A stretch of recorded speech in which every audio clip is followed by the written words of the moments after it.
Bonsoir et bienvenue en direct des Fuseaux, la salle des Fuseaux à Saint-Dizier, où j'ai le grand honneur de co-animer ce soir une première. C'est la première nuit des réussites. En 2024, 9 prix ont été remis, 9 entreprises ont été récompensées pour leur savoir-faire et leur apport au développement économique du territoire.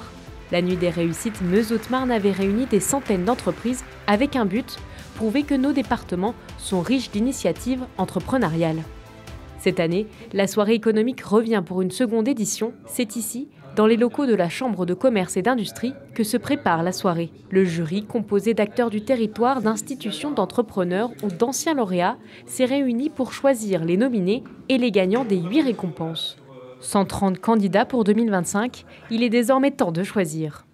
Par rapport à l'an passé, on a un peu plus, donc ça montre aussi toute l'effervescence, toute la réussite de la première édition. Donc, le fonctionnement, en fait, c'est une parole libre.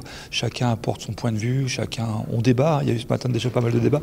C'est super intéressant parce que derrière chaque entreprise qui est présentée, il y a une histoire d'hommes et de femmes qui entreprennent. Et finalement, les gens autour de la table ont ce point en commun, c'est d'avoir envie effectivement d'avoir des belles histoires, des belles réussites. Cette année, 69 entreprises sont haut-marnaises et 66 meusiennes. Parmi les membres du jury, Roxane, la gérante de la SCOP La Meusienne d'Ancerville, avait remporté l'année dernière le trophée de l'emploi. Le gagnant est la SCOP La Meusienne. Ça a été dans l'effervescence qu'on a connue l'année dernière, ça a été une vraie bouffée d'air pour tout le monde, une reconnaissance du travail accompli. Elle intègre les coulisses pour choisir les futurs lauréats. Les choses sont très difficiles. Je ne pensais pas que ça serait aussi dur. Parce qu'il y a beaucoup d'entreprises très différentes, avec des niveaux de salariés, il n'y a pas le même nombre de salariés, il y a des choses qui sont très récentes, des choses plus anciennes, il y a des savoir-faire patrimoniaux, et donc il y a beaucoup de débats dans le jury.